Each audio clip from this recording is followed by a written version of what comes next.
Now, do you remember the plot of the animated comedy drama Finding Nemo, where the father fish Marlin spends his entire time looking for his abducted son Nemo? Well, similarly, citizens here are spending most of the time trying to find good roads to walk, ride, and drive on.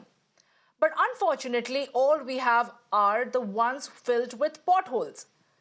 In fact, the apathy has reached such a level that even the Honorable President of India, Draupadi Murmu, was not spared. This happened when she was on a visit to Pune in early September, and apparently she was so rattled by the pothole ridden roads that she was forced to shoot a letter to the Pune top cop highlighting the hazards and the discomfort that come with it. Now, in a token action to save themselves from another embarrassment, the civic body has now begun the patchwork to fix roads ahead of the Prime Minister's visit on 26 September. But humorously, the patchwork is also being carried out amid the rainfall and where at night, where there is no electricity or light at night. We'll see if these work when the Prime Minister's caravan is traveling through them. And now to discuss this further, I'm joined by our esteemed panel of guests this afternoon. Clearly, as far as Pune is concerned, that is not the only story. But meanwhile, in Bengaluru, the Deputy Chief Minister of Karnataka is also feeling the pressure to his own promise. On 2nd September, he assured the Bengaluru residents of pothole-free roads. However, that deadline has expired 7 days back, and the work seems to be continuing still. In a night survey yesterday, D.K. Shivakumar was seen inspecting the roads and the ongoing work in the Silicon Valley. However, when will the promise be fulfilled? Well, we don't know that.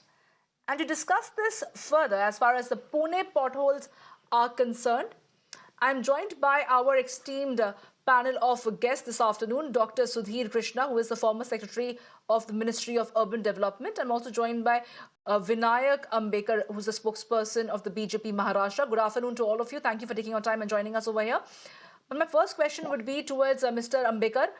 Mr. Ambekar, time and again we see citizens complain about the fact that they are paying their taxes, they are doing their due diligence, and now the taxpayers do not even get the bare minimum of having good roads that they can drive on. Many a times, these potholes have also turned to be fatal when the accidents occur. But what explanation does the government have? Why can't the people at large have the basics of Bijli Sadak Pani? In this question, the Sadak, which is completely pothole ridden. Basically, Pune has around 1,400 kilometers of internal roads. And basically, we are transforming those roads into cement roads. Most of the work has been completed, but some old roads are remaining, and that work will be also completed on a war footing. Basically, this time we had a very heavy rainfall, and due to that rainfall, some roads had developed many big potholes, which you referred right now. So basically, definitely, it should be given priority, and it has been given the priority. Our MP Murlidhar Mohod has given instructions to the Pune Municipal Corporation to carry over the work on a war footing, and it is being done every day and night. But Mr. Ambekar, what is on priority? Is the priority the Prime Minister's visit that is scheduled for 26 September? Or are the people also a priority to ensure that the taxpayers get their due? Of course, the heavy rains is a perennial issue, and that is the reason why, of course, many of the government shift the blame to the weather concerns. But the fact remains that in a few months from now, Maharashtra is going to go into elections, and once again, the same promises are going to be made that these potholes are going to be filled, etc. Mr. Ambekar, what is the priority? The Prime Minister's visit, the fact that the dressing down was given by none less than the President Draupadi Murmu herself, or will the people also take center stage when it comes to their grievances? Ma'am, the people will always take center place in when we are governing the state or the center. But basically, when Prime Minister is coming, there may be that road may be developed on a priority basis, but that doesn't matter. Prime Minister will come only in once. But this work is going on since last 1 month, day and night by the Pune Municipal Corporation. So every time they are not developing or constructing or reconstructing the road from where the Prime Minister is going. The citizen has been given due priority always. Okay, let's take that question across to Mr. Arun Bhatia, who is the former Municipal Commissioner of the Pune Municipal Corporation. Thank you for taking our time and joining us over here, Mr. Bhatia. You heard what Mr. Ambekar was saying, that the citizens at large is always given the first priority, that the Prime Minister is only going to come on 26 September and go away in 1 day's time. And that this work is going on for a while. This particular year, there was heavy rainfall and these potholes were exposed. Do you buy that argument, Mr. Bhatia? Ma'am, I'll just take about 30 or 40 seconds. I'll tell you the whole system, how it works. What this gentleman has said is just not true. There's no war footing. There's no citizen being the focus. That's all bol bachan. Now, what happens in the corporation is, also for the benefit of the listeners, they do what is called the contractors. What they do is called club tendering. So 10 contractors sit down in a room and they decide, there's some leadership there also. All right, you take those 2 roads, you take those 2 roads, you take these 3 roads. And then they fill in the tender forms. And the person to whom the work is allocated will be the lowest. That's how the tendering is done. There's no real competition, number one. Number two, the government estimates are always a little on the high side. Keep these 2 things in mind. Now, everybody knows, ask any road contractor, to get the contract, to get the signature on the contract, you have to pay 8 to 10% upfront. The remainder, 12 to 15%, the department takes while inspecting the work.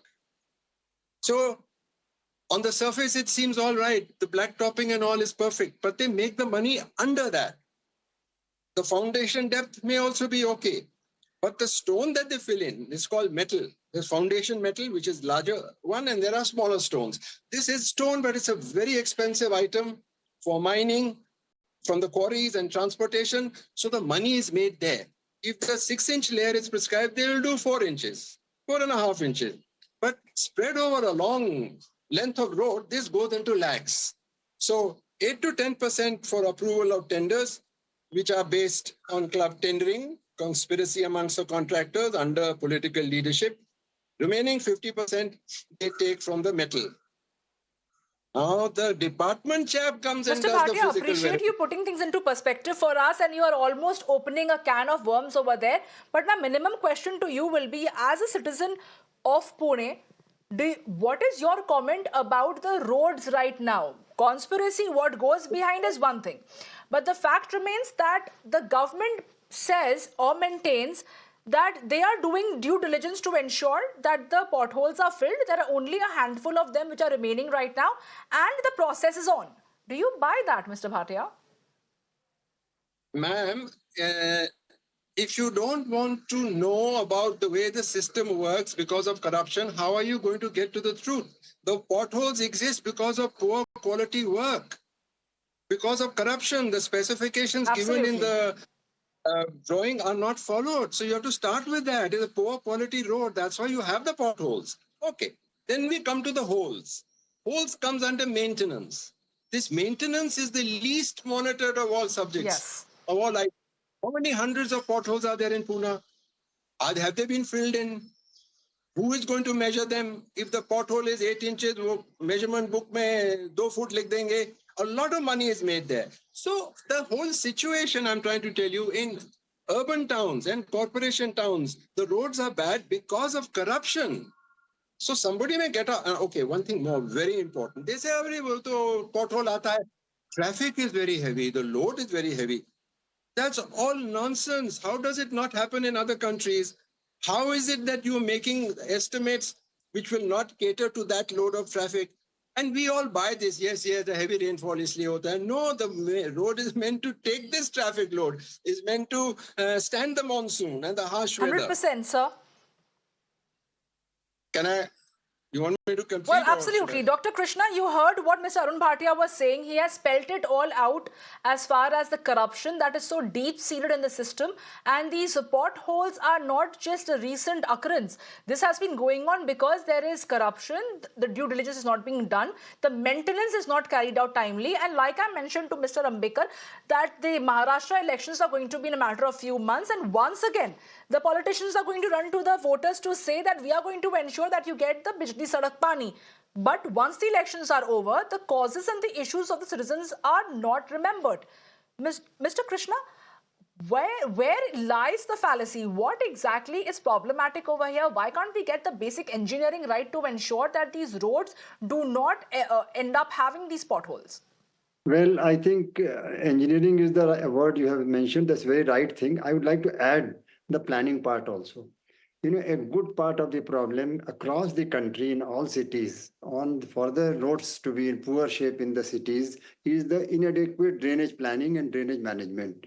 The drains are all closed. You know, as you are showing in the Okay. picture right now, the drain is covered, you know, and the covered drain is technically supposed to receive the rainwater through certain openings which are clogged often with dirt, and therefore the rainwater flows on the surface of the road and it erodes the, you know. So the way the roads are designed, unless it is a cement concrete road, it will not be able to sustain the logged water. And everywhere the drain system has been, earlier there used to be open drain, easier to clean, and it was always open to visible for wherever it is clogged. Today these are all closed like you are showing in the picture now, and therefore the rainwater has to find a way. So drainage planning is a must, and ahead of the rains, on one hand the road surface has to be repaired, but the drains must be cleaned. Otherwise, there is no way, whatever we do to the road, if rainwater stagnates on the road, the surface becomes weak, and on that weak surface, if vehicles ply, the road cracks, and once they crack, then the potholes develop and they become bigger and bigger. That is one part. And the second thing is that ahead of the monsoon, the road surface has to be maintained. Now, it requires management, you know. It's all management. You go to city like Indore, the roads are in very good condition. The city administrators, who are the municipal commissioner or the municipal engineer, they have to take charge. Well, of course, another problem is that the roads are owned by many agencies. Some roads you are showing are owned by the municipal corporation, and for all we know, state government roads may be there. The roads may be by cantonment authorities, the army or defense authorities may be owning roads. Maybe some other. In Delhi, we had examined in Delhi city, 30 organizations own the roads. So therefore, the rainwater, the drainage system is all in confused state. So I think the municipal commissioner, whoever is in charge, should take charge ahead of the monsoon. They should call the meetings. And I should say that the municipalities are not short of fund. Some 20, 30 years ago, money used to be a challenge. Absolutely. Now, by and large. Well, absolutely. Let me take that question back to Mr. Ambekar. Mr. Ambekar, we've heard what Mr. Bhatia had to say. Now, Mr. Bhatia says from the point of experience, he has been the former municipal commissioner of the Pune Municipal Corporation and the former secretary of Ministry of Urban Development, Dr. Krishna, has also spelled it out that when it comes to maintenance, that is where the government has found lacking. When it comes to regular cleaning of the drainage, that is where the government has found lacking. When it comes to proper planning and execution, that is where the government has been found lacking. Mr. Ambekar, where does the buck stop? Why should the government not be held accountable for this? With due respect to Bhatia sir, I beg to differ with him. But what Mr. Krishnan said, because Bhatia is generalizing the problem as everywhere there is a corruption, that is not the case. Second thing is, what Mr. Krishnan has said, integrated planning is required. That is a most important thing. And I draw your attention to the Gati Shakti Yojana of Narendra Modi ji, which works towards integration of various departments in development schemes, and that is applicable to national highways, then expressways, and everywhere. So basically, that has started in India in Narendra Modi regime. So we should not be that much dismissive that there is nothing happening in this. But what they said No, about sir, the but I'm not being maintenance of the dismissive road, over here. I beg to differ with you, Mr. Ambekar.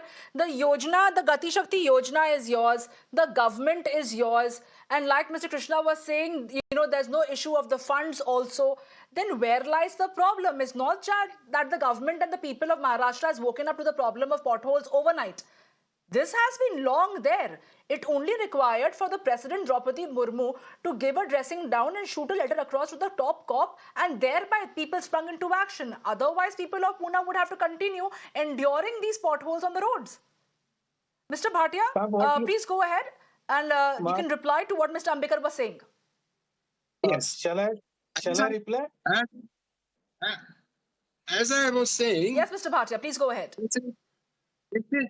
India is not constructing roads for the first time in its life. It's been doing it for 100 years. So the plans Absolutely. and estimates are perfect. The engineering drawings are perfect. Everything is perfect on paper. It's the product which is below quality. If the foundations are not strong, potholes will come. If contractors eat money from cement and the quality of steel on cement roads, potholes will come. But they don't want to say this because they can't, because it's all a corruption change. So what do they say? They say, the drains, there was something wrong. So the water accumulates on the road, so फिर surface weak हो जाती है. We should have planned it in this way. It's nothing to do with planning. It's nothing to do with technology. It's nothing to do with engineering knowledge. It is to do with construction. The strength is weak because money is taken out. Right. You are not putting the money there. That is the where it starts and that's where it ends. But these guys will not admit it. So one solution I But it's a have. case of misplaced priority. Mr. Bhatia, I will have to interject over here. We have paucity of time, but we get your point across, Mr. Bhatia. And it is a case of misplaced priority on the part of the government and not acting in time, and rather than waiting for the monsoons to be blamed. And now, of course, in haste, they're doing a shoddy job of patchwork because the Prime Minister is going to arrive on 26th of September. But appreciate all of you taking our time and joining us over here at Mirror Now. Mr. Arun Bhatia, I'm also Mr. Sudhir Krishna, and Mr. Ambekar. Thank you for taking our time and joining us here at Mirror Now.